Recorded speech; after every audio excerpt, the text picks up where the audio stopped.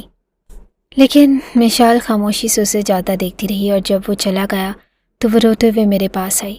اس نے کہا کہ وہ اب یہاں نہیں رہ سکتی، اسی لیے مجھ سے چند ہزار روپے لے کر وہ خاموشی سے چلی گئی ہے، اور پتہ نہیں کہاں وہ لڑکی بہت معصوم ہے۔ ہم نے اس کے ساتھ اچھا نہیں کیا۔ دادی جان ایک دفعہ پھر رونے لگی۔ ان کے انداز میں اداسی ہی اداسی تھی، اور زین یک لخت اپنی جگہ سے اٹھ کھڑا ہوا۔ تاریکی چاروں جانب پھیلی ہوئی تھی۔ آدھی رات کا وقت تھا کہ وہ کہاں گئی تھی۔ اتنے دنوں میں زین کو اندازہ تو ہو ہی گیا تھا کہ وہ شہر سے ناواقف تھی۔ کسی رشتہ دار کے گھر کا اسے کوئی پتہ نہ تھا۔ آخر وہ کہاں گئی ہوگی، اور وہ ایک دم پریشان ہو اٹھا تھا۔ جہاں بھی جاتی ہے جائے، مجھے آخر اتنی پرواہ کرنے کی کیا ضرورت ہے؟ اگلے ہی پل اس نے اپنا سر جھٹک کر خود کو اس کے خیالات سے باز رکھنے کی کوشش کی، لیکن اس کے اندر مسلسل بے چینی بھر رہی تھی۔ وہ اس کی بیوی تھی، اس کی منچاہی نہ سہی لیکن اس کے نکاح میں تھی، اور رات کے اس پہر نہ جانے وہ کہاں تھی۔ بے اختیاری وہ گھر کا دروازہ کھول کر باہر نکل آیا۔ جیب سے موبائل نکال کر اس نے نہ چاہتے ہوئے بھی دادی سے مشال کا نمبر لے کر اس کا نمبر ڈائل کیا۔ فون لاؤنج کے ہی ایک صوفے پر پڑا ہوا اسے مل گیا۔ اس نے اس گھر کی کوئی چیز لے جانا گوارا نہ کیا، اور ذہن کے اندر تعصب سا بڑھنے لگا۔ پولیس میں رپورٹ کرواتے اس نے اپنے سارے کانٹیکٹس کو اطلاع دے دی اور مشال کا حلیہ بتا دیا، اور یہ سب کرتے ہوئے وہ بھول گیا تھا کہ اب تک وہ پوری کوشش کرتا آیا کہ مایا کو اس کی شادی کے بارے میں علم نہ ہو۔ صبح 4 بجے تک وہ شہر بھر کے سارے پولیس اسٹیشن کو فون کر چکا تھا، مگر فی الحال تو مشال کا کہیں بھی اتا پتہ نہ تھا۔ اب وہ بری طرح سے جھنجھلا رہا تھا، اور وہ خود کو تسلی دے رہا تھا کہ یہ سب کچھ صرف اس کی وجہ سے ہے، کیونکہ مشال کو صرف اپنی ایک ذمہ داری سمجھ رہا تھا، لیکن دور اندر کہیں اس کے دل کو کچھ عجیب سا محسوس ہو رہا تھا۔ ایک بے قصور لڑکی جسے وہ نکاح کر کے اپنے ساتھ لایا، اور اس نے اس کا دل اس برے طریقے سے توڑا کہ وہ اس انجان شہر میں نہ جانے کہاں کو نکل گئی تھی۔ گہری سانس لیتے زین نے موبائل واپس میز پر دھرا۔ آخر میں نے ہر چیز کا قصوروار اسے ہی کیوں ٹھہرایا؟ میں خود اتنا کمزور کب سے ہو گیا؟ اگر چچا جان نے مجھ سے زور زبردستی نکاح نامے پر دستخط کروا ہی لیے تھے تو میں آزاد تھا، میں اسے طلاق دے سکتا تھا، اس کے لیے ایک بہتر زندگی کا بندوبست کر سکتا تھا، لیکن میں نے نہیں کیا۔ کیوں؟ شاید میں ایک لڑکی کو اپنا ماتحت دیکھنا چاہتا تھا، شاید میں اپنے اندر کا زہر اس کے اوپر انڈیلنا چاہتا تھا۔ زین نے بے بسی سے اپنے ماتھے کو مسلا۔ پچھلے 2 سال سے میں مایا کی منتیں کر رہا ہوں کہ وہ واپس آ جائے۔ ہر محبت، ہر واسطہ دینے کے باوجود وہ واپس آنے پر تیار نہیں ہوتی۔ وہ میری فون کالز تک ریسیو نہیں کرتی، اور ایک ہفتہ وہ مجھ سے بات نہیں کرتی۔ میں بظاہر کسی کو معلوم نہیں ہونے دیتا، لیکن یہ سارا سٹریس میں نے انجانے میں ہی اس لڑکی پر اتارنا شروع کر دیا۔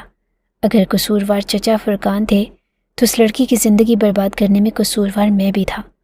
آج اعترافات کا دن تھا۔ آئینے کے سامنے کھڑے ہوئے زین کا دل چاہا کہ کہیں سے مشال آ جائے اور وہ اس سے اپنے کیے کی معافی مانگ سکے۔ میز پر دھرے موبائل کی رنگ بجی تھی۔ زین نے جلدی سے موبائل اٹھایا۔ کسی انجانے نمبر سے تصاویر موصول ہوئی۔ زین کی آنکھوں میں اچنبا ابھرا۔ نمبر پاکستانی نہ تھا، اور حیران ہوتے ہی اس نے نمبر کھولا اور ایک پل کے لیے ساکت رہ گیا۔ موبائل کی اسکرین پر مایا کی تصاویر جگمگا رہی تھی۔ مایا اور اس کے ساتھ ایک اور لڑکا، دونوں کی تصاویر کافی حد تک قابل اعتراض تھی۔ وہ دونوں ایک دوسرے کے کافی قریب تھے، اور ایک تصویر نہیں تھی بلکہ کئی تصاویر تھیں۔ تصاویر کے آخر میں ایک وائس نوٹ تھا کہ کپ کپاتے ہاتھوں سے زین نے وہ وائس نوٹ پلے کیا، اور دوسری جانب موجود لڑکا کہہ رہا تھا، یار کس قسم کے انسان ہو تم؟ تمہاری بیوی تمہارے ساتھ رہنا نہیں چاہتی، تمہیں چھوڑ دینا چاہتی ہے، اور تم ہو کہ کمبل کی طرح اس سے لپٹے ہی جا رہے ہو۔ ایک نارمل انسان میں اتنی سمجھ بوجھ تو ہونی چاہیے کہ تمہاری بیوی تم سے بات کیوں نہیں کرتی؟ اتنی بھی پڑھائی نہیں ہوتی یہاں پر کہ وہ سارا دن بزی رہ سکے؟ وہ تم سے طلاق چاہتی ہے، تم نہیں دو گے تو وہ خود کورٹ سے خلا لے لے گی۔ پچھلے 1.5 سال سے ہم لوگ ریلیشن شپ میں ہیں، ہر طرح کا ریلیشن شپ، سمجھ رہے ہو نا برو؟ وہ تو ابھی بھی تمہیں بتانا نہیں چاہتی، جبکہ وہ میرے بچے کی ماں بننے والی ہے، لیکن مجھے تم پر ترس آ گیا۔ خود پر رحم کھاؤ اور اسے طلاق دے دو۔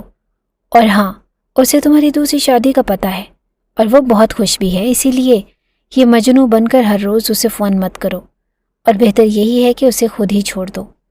وائس نوٹ ختم ہو چکا تھا اور اس لڑکے نے مزید بھی کافی کچھ بھیجا تھا، ای میلز، تصاویر، وائس نوٹس جو مایا نے اسے بھیجے ہوئے تھے۔ وہ طلاق چاہتی تھی لیکن خود بری نہیں بننا چاہتی تھی، پراپرٹی میں سے اپنے حصے کو گنوانا نہیں چاہتی تھی، اسی لیے اس کی خواہش تھی کہ زین اسے خود طلاق دے دے۔ زین کی کن پٹیاں سلگ اٹھیں، وہ مشکل خود پر ضبط کرتے اس نے موبائل واپس میز پر دھرا، اور ایک وہ لڑکی تھی جس سے اس نے نہ محبت کی تھی نہ ہمدردی، یہاں تک کہ ایک احترام بھری نگاہ بھی اس کی طرف نہ ڈالی، اور وہ اس کی خاطر اپنے باپ سے لڑ گئی۔ اور ایک مایا تھی جس کی خاطر وہ پچھلے 2 سال سے اپنے پورے خاندان سے لڑ رہا تھا، اپنے آپ سے لڑ رہا تھا، اور اس نے اسے کس طرح کا دھوکہ دیا۔ وہ میرے بچے کی ماں بننے والی ہے زین۔ زین کا دل چاہا کہ کمرے کی ہر چیز کو تہس نہس کر دے۔ اس کے نکاح میں ہوتے ہوئے مایا نے اس کے ساتھ ایسا دھوکہ کیا تھا، نہ جانے کتنی دیر تک وہ اپنے اندر بڑھتے ہوئے اشتعال پر قابو پانے کی کوشش میں وہیں پر کھڑا رہا، اور آخر میں جب اس نے سر اٹھایا تو آئینہ اس کے سامنے تھا۔ اس سب کا قصوروار میں بھی ہوں، جو کچھ میں نے بویا وہی کاٹ لیا، اب مجھے میچور ہونے کا ثبوت دینا چاہیے۔ گہری سانس لیتے پلٹ کر وہ کمرے سے باہر نکلتا چلا گیا، اور اسے مشال کو ڈھونڈنا تھا۔ مایا اسے چھوڑ کر چلی گئی تھی لیکن وہ مشال کو چھوڑنا نہیں چاہتا تھا، جو اس کی جیسی تھی، جو عزت کے لائق تھی۔ اسے اس گھر میں واپس لانا ہی تھا، اور اگلی شام 5 بجے کے قریب وہ اسے مل گئی تھی، ایک رفاہی ادارے میں جس کے مالک نے خود فون کر کے زین کو وہاں بلایا۔ وہ آفس میں بیٹھا تھا جب وہ کمرے میں داخل ہوئی، اور زین کو سامنے پا کر اس کی سبز آنکھیں ایک پل کے لیے پھیلی تھی۔ اس نے پلٹنا چاہا مگر زین نے آگے بڑھ کر اس کی کلائی تھام لی۔ اگر چھوڑ کر جانا ہی تھا تو پہلے چلی جاتی، اب نہیں، جب میرا گھر اور میں خود تمہارے وجود کا عادی ہو گیا ہوں۔ مایا میری زندگی سے جا چکی ہے، کیا تم بھی جانا چاہتی ہو؟ وہ سوال کر رہا تھا اور سیدھا اس کی آنکھوں میں جھانک رہا تھا۔ مشال نے آنسوں کو روک کر اسے دیکھا، اور چہرے سے تھکاوٹ جھلک رہی تھی۔ نہ جانے وہ کل پوری رات سویا بھی تھا یا نہیں۔ مجھے آپ کی دولت اور جائیداد میں کوئی دلچسپی نہیں، اگر آپ کی نظر میں ایسی ہی ہوں تو پھر مجھے یہیں رہنے دیں، وہ بم مشکل بولی، اور زین نے شرمندگی سے سر جھٹکا۔ ایسی دولت کس کام کی جہاں رہنے والوں کے دلی سکون سے خالی ہوں؟ مجھے سب کچھ پتہ چل چکا ہے، کیا میری ان تمام خامیوں سمیت تم مجھے قبول کر سکتی ہو؟ وہ ایک دفعہ پھر سے پوچھ رہا تھا۔ آس اور امید کے ساتھ مشال نے سر اٹھا کر اسے دیکھا کہ یہ وہ شخص تھا جس پر اعتماد کر کے سینکڑوں میل کا سفر کر کے وہ اس کے گھر آئی تھی، جس کو ایک نظر دیکھنے کے لیے وہ پورا دن انتظار کر سکتی تھی۔ وہ اس کا شوہر تھا، اور اس بات سے بڑھ کر کے اس کے لیے اور کچھ بھی نہ تھا۔ گہری سانس لیتے اس نے خود سپردگی سے ہتھیار ڈال دیے، اور زین کا ذہن یکدم ہلکا پھلکا ہوا۔ اس کے لبوں پر بڑی بھرپور سی مسکراہٹ پھیل گئی تھی۔ مضبوطی سے اس کا ہاتھ تھامے وہ رفاہی ادارے سے باہر نکل آیا، اور وکیل کے ہاتھ اس نے مایا کو طلاق نامہ بھجوا دیا۔ آدھی جائیداد ہاتھ سے جاتی تھی تو جائے، مگر جائیداد کے بدلے جو کچھ اسے ملا تھا، یہ سکون بے مول تھا۔